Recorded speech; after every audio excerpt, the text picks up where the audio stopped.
Welcome back to another episode of With Love Mama. I hope you enjoyed the first episode. I know the ending was a little bit rushed, but honestly, it's just mum life, right? Like, I feel like it's just what happens. But today I wanted to have a chat around how I prepared my body for 2 under 2, because Kodak is going to be 19 months old when our next baby is due to arrive.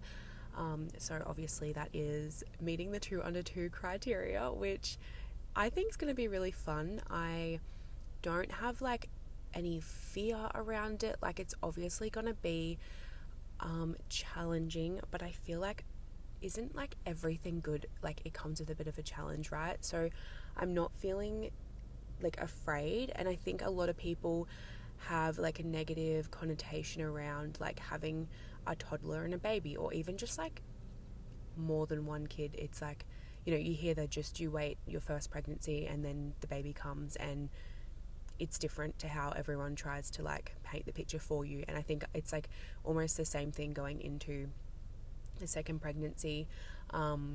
It switches from the just you wait, like things that you like. The first pregnancy, I remember people being like, just you wait, you won't sleep, just you wait, you're gonna lose yourself, just you wait, like just all that shit. And it's like, okay, I actually have built evidence that that's not true for me this first time, but then people kind of bring in like the just you wait and you're gonna feel overwhelmed because you don't have time for like both of your babies. And obviously people don't say it like exactly like that, but like, you know, the underlying message of their comments are not positive in the wow, you're going to be so great at this kind of thing.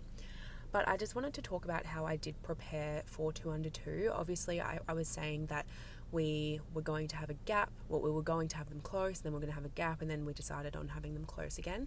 But pretty much from the get-go, I was still just preparing my body because I really wanted my body to be able to, I don't want to say bounce back, because that is not true. That is not what my focus was, but my focus was ensuring that my body was able to function to her best ability postpartum and beyond, so that any future pregnancies or any future activities, whether it be like exercise or things like that, are not impacted by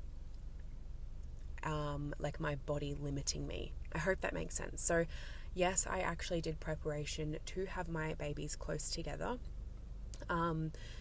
even though at the time it was just as like a whole to ensure my body could function. So one thing I did do was, throughout my pregnancy with Kodak, I was seeing a pelvic floor physio. I then continued seeing a pelvic floor physio postpartum all the way through until conception with baby number 2.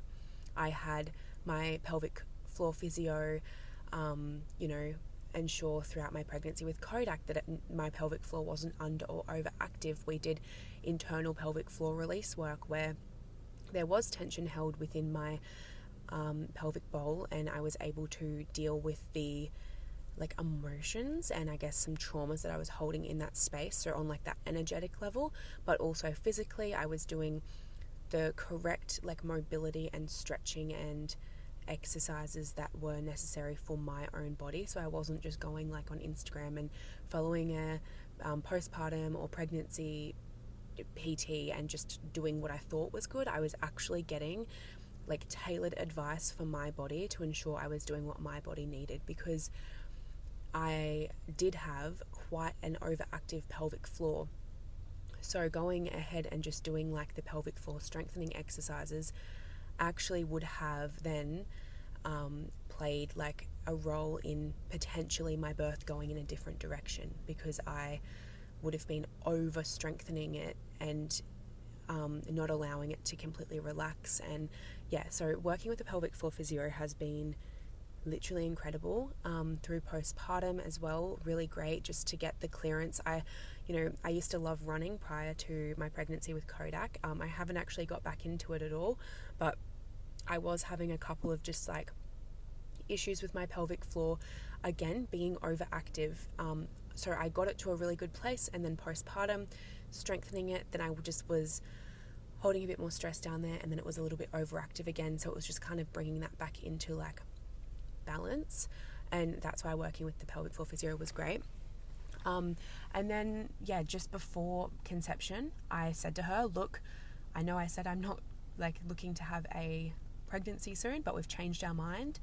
She had done like an examination on me.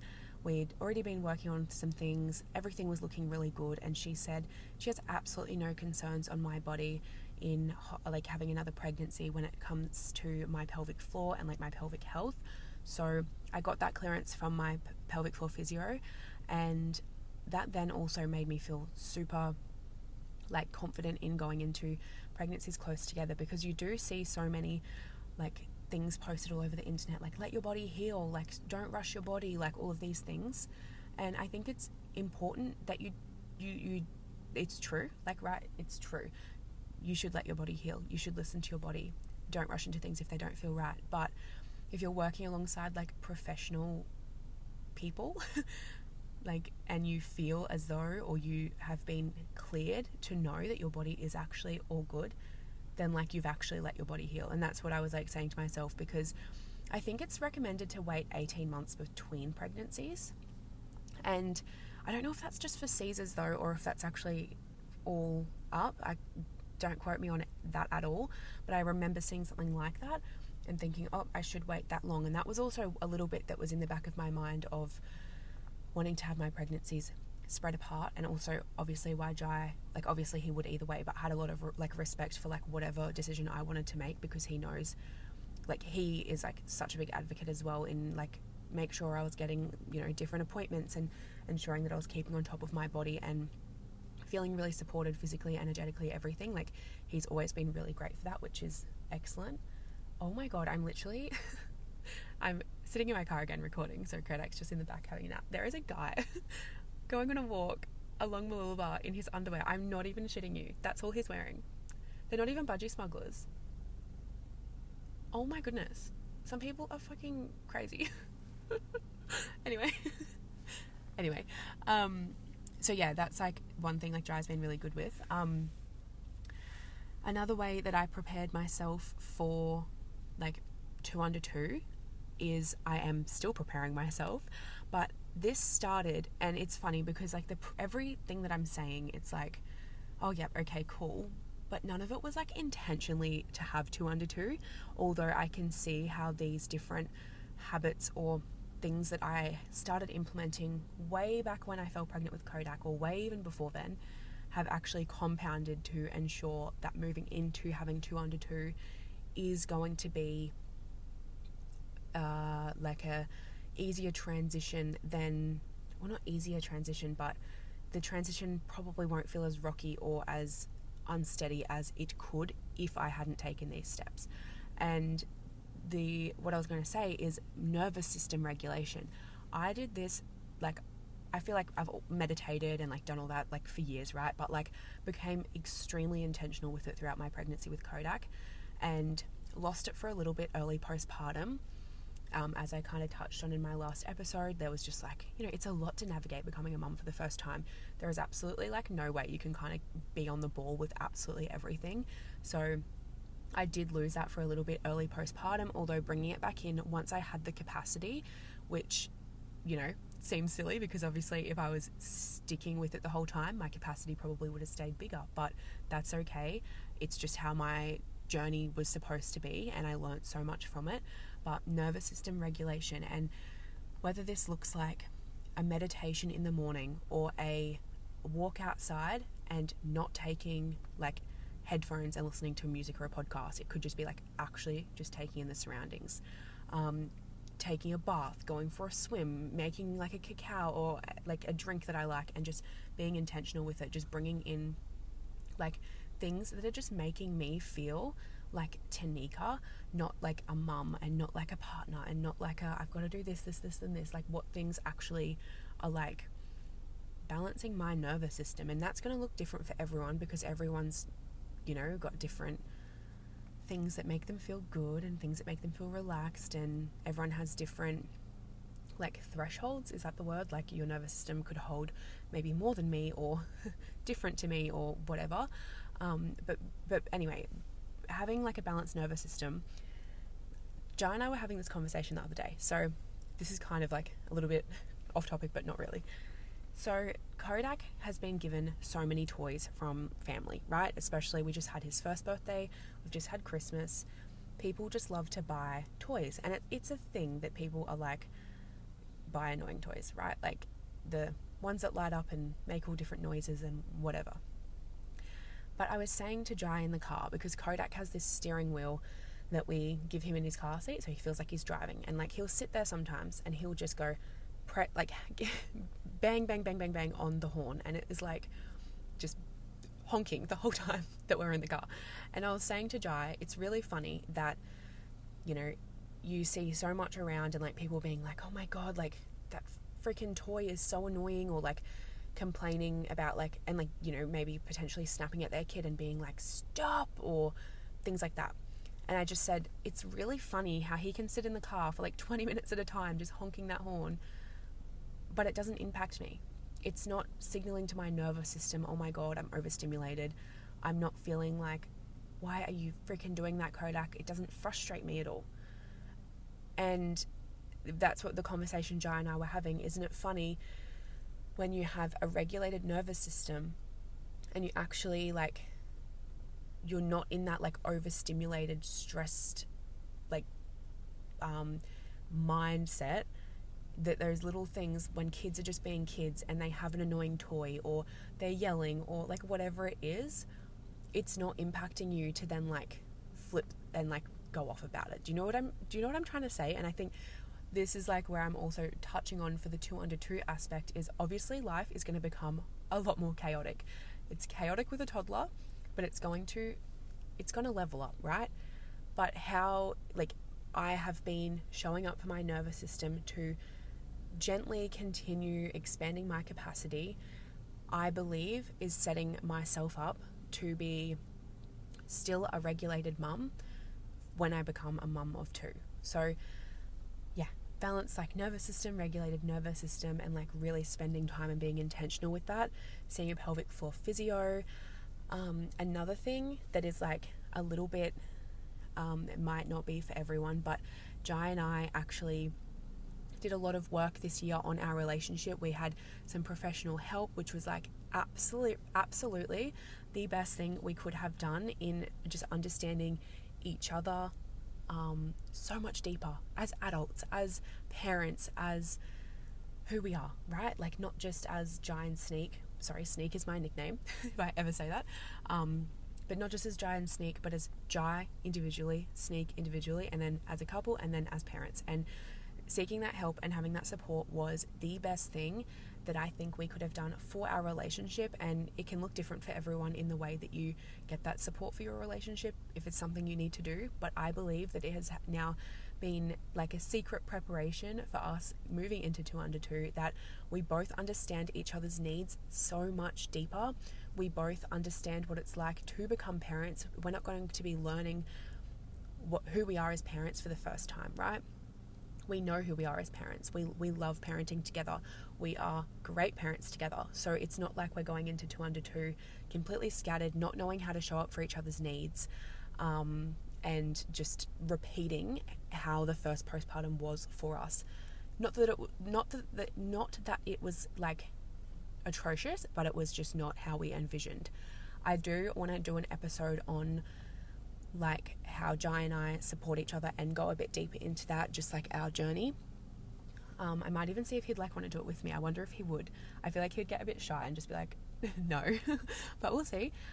Just because I think we parent so well together, but we partner so well together, if that makes sense. So we don't just, like, he doesn't just care for me in a way that I'm the mother of his child. He actually nurtures me in a way that I am also his partner. So he loves me on like different levels, and I do the same for him, obviously.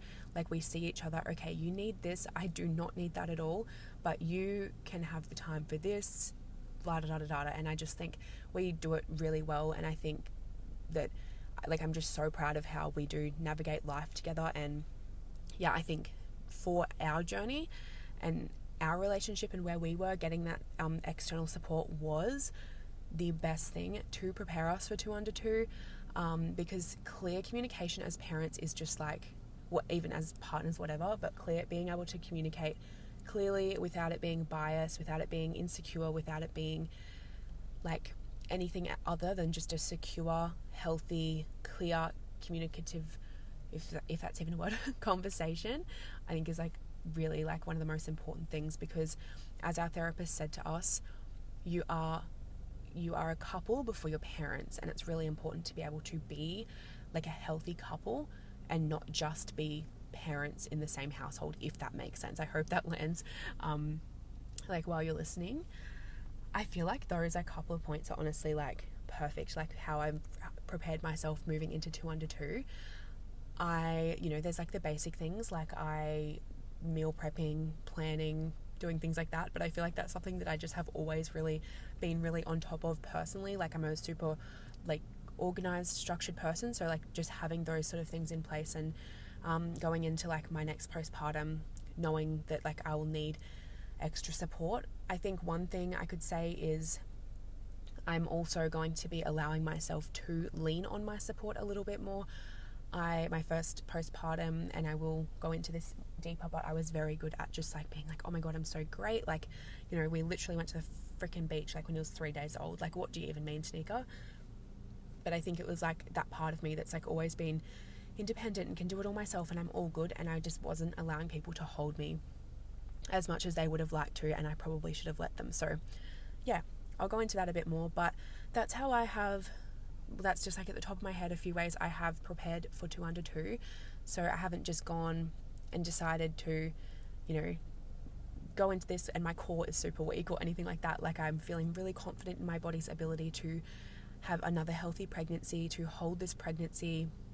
I'm feeling really confident in my mind, in the way that I am showing up for myself each day. Obviously, as I said, being a mum, it's so chaotic. Like sometimes you can't really schedule in that you're going to get up and meditate, because for some ungod known reason, I swear I'll be like, okay, I'm going to wake up at 5 today and I'm going to meditate and I'm going to have a cacao and I'm going to go outside and I'm going to watch the sunrise, da da da da da. And like, why is it that one day of the week that Kodak's like, I'm also going to get up with you, mum. I'm also going to wake up at 5 and I'm also going to meditate with you, mum. Obviously, my 1-year-old does not meditate with me. He just wants my undivided attention.